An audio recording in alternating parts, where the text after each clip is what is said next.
আমার বোনের মৃত্যুবার্ষিকীর দিনে দুলাভাইয়ের সাথে আমার বিয়ে হলো। আর বাসর ঘরে আমি যে মানুষটার অপেক্ষায় বসে আছি, সে আর কেউ না, বরং সে আমার দুলাভাই, আমার মৃত বোনের স্বামী। জীবন বড়ই অদ্ভুত। এখান থেকে 1 বছর 1 দিন আগেও যে মানুষটা আমাদের মাঝে ছিল, সে এখন গোটা দুনিয়াতেই নেই। আবার গতকাল পর্যন্ত যে আমার দুলাভাই ছিল, সে আজকে আমার স্বামী। এই বাড়িটা ছিল আমার বোনের বাড়ি, আর আজ থেকে আমার। আমি কি আমার বোনের সাজানো গোছানো সবকিছু দখল করে নিলাম?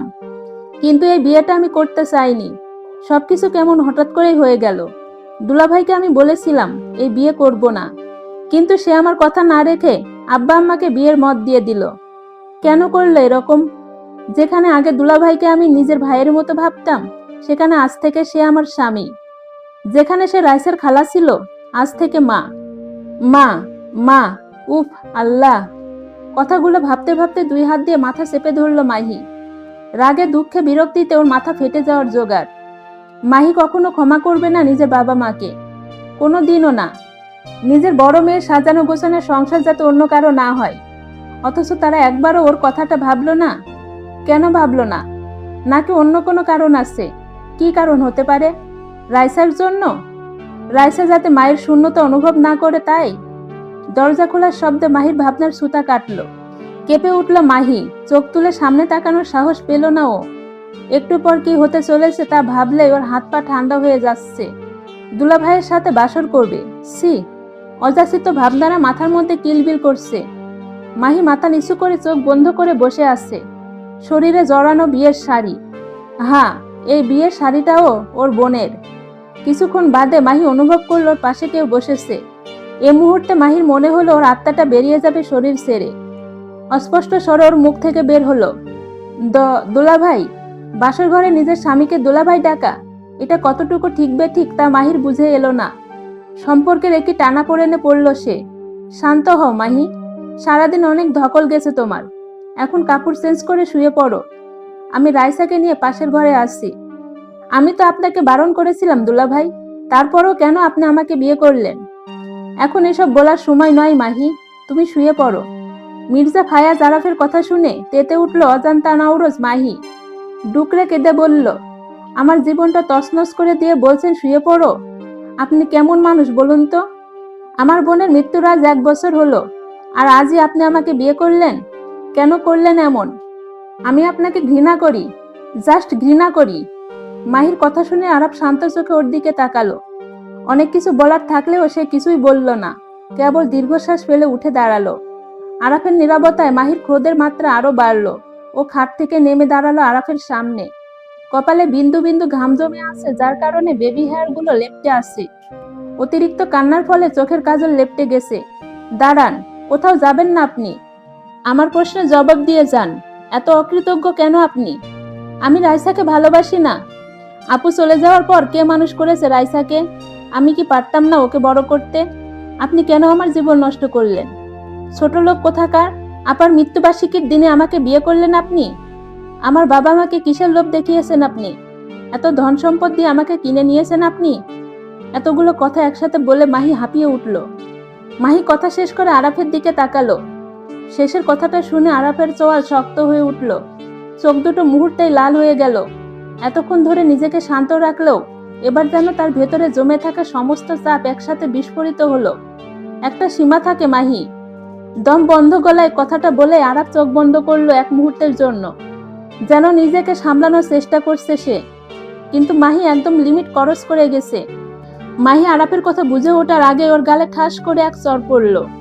অপ্রত্যাশিত এক আক্রমণে মাহি এতটাই হতভাগ হয়ে গেল যে ও সেখানে দাঁড়িয়ে থাকতেই পারল না। দুপা পিছিয়ে এলো মাহি।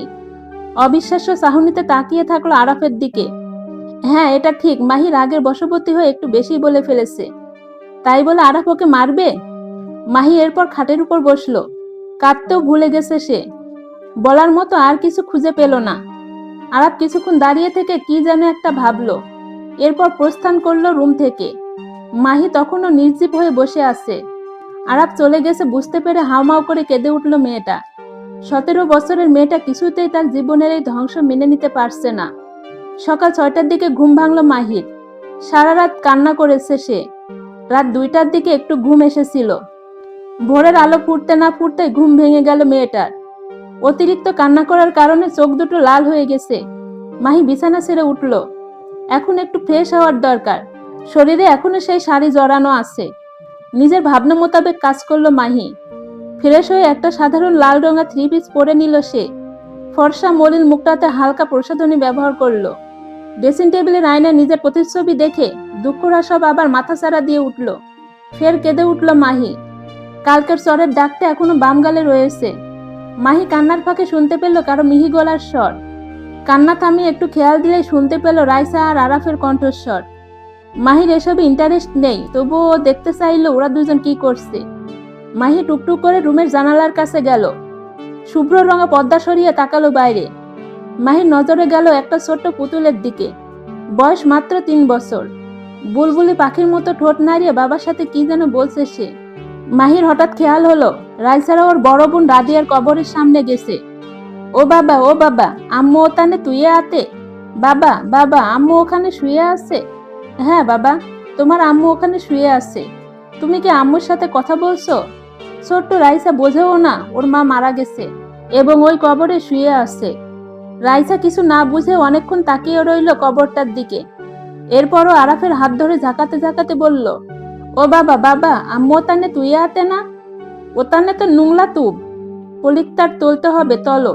ও বাবা, আম্মু ওখানে শুয়ে আছে না, ওখানে তো নোংরা খুব, পরিষ্কার করতে হবে চলো। মেয়ের কথা শুনে আরাফ হাসলো। ও নিজেই কিছুদিন পর পর মুনিয়ার কবর পরিষ্কার করে। কয়েকদিন আগেও করেছে, তবে এই বিয়ের ঝামেলায় আর করা হয়নি। এখন অনেকটা ছোট ছোট গাছপালা দিয়ে ভরে গেছে। মা, এখন তো পরিষ্কার করা যাবে না, আমি দুপুরের দিকে পরিষ্কার করব। এতন তলো বাবা, আম্মুল ঘুমাতে তত্ত্ব হচ্ছে না। এখন করো না বাবা, আম্মুর ঘুমাতে কষ্ট হচ্ছে না। রাইসার কথা শুনে আরাফ হালকা হাসলো। মুনিয়ার কবরের দিকে তাকিয়ে বলল, দেখছো তো তোমার মেয়ে কিভাবে খেয়াল রাখছে তোমার। কথাগুলো বলতে বলতে আরাফের কণ্ঠস্বর ভারী হয়ে উঠল সেখানকার পরিবেশও। রাইসার হাতের আঙুল ছেড়ে দিয়ে আরাফ বসে পড়ল সবুজ ঘাসের উপর। হামাগুড়ি দেওয়ার মতো করে এগিয়ে গেল মুনিয়ার কবরের পাশে। ভাঙা গলায় বলে উঠল, তুমি কেন চলে গেলে মুনিয়া? দেখো, তুমি, আমি আর আমাদের মেয়ে, আমরা কি সুন্দর পরিবার ছিলাম বলো। তুমি চলে যাওয়ার সাথে সাথে আমাদের জীবনের সকল সুখও হারিয়ে গেছে মুনিয়া, সব হারিয়ে গেছে। রাইসা বাবার কান্না দেখে কেঁদে ঠোঁট উল্টে কেঁদে ফেললো। সে ছোট ছোট পায়ে এগিয়ে গেল আরাফের দিকে। আরাফের সামনে গিয়ে কাঁদতে শুরু করলো বাচ্চাটা। তবে বাবার দিকে তাকিয়ে অবুঝ শিশুটা থেমে গেল। নিজের ছোট ছোট হাতে আরাফের চোখের পানিগুলো মুছিয়ে দিল। ও বাবা, তার তো তেন, আম্মু ঘুমাতে তাই। আন্নি তো আতে বাবা, আন্নি আমাতে আদল তলে, তোমাতেও তুলবে, তেদো না বাবা। ও বাবা, কাঁদছো কেন? আম্মু ঘুমাচ্ছে তাই। আন্নি তো আছে বাবা, আন্নি আমাকে আদর করে, তোমাকেও করবে, কেঁদো না বাবা। আরাফ রাইসার কথা শুনে চোখ তুলে তাকালো। কাল রাতের কোনো কিছুই সে ভোলেনি। আরাফ রাইসাকে বুকে জড়িয়ে ধরে কেঁদে বলল, তোমার আন্নি আমাকে ঘৃণা করে মা। তোমার মা বেঁচে থাকলে সব অন্যরকম হতো। তুমি আমি এরকম থাকতাম না মা, আমরা অনেক ভালো থাকতাম। চলবে গল্প বিকেলে ভোরের ফুল, পর্ব 1। আসসালামু আলাইকুম বন্ধুরা, গল্পটি ভালো লেগে থাকলে একটি লাইক করে দিবেন এবং গল্প সম্পর্কে কোনো মতামত জানানোর থাকলে কমেন্ট করতে পারেন। গল্পের বাকি অংশ শোনার জন্য চ্যানেলটি সাবস্ক্রাইব করে পাশেই থাকবেন। ধন্যবাদ সবাইকে, ভালো থাকবেন।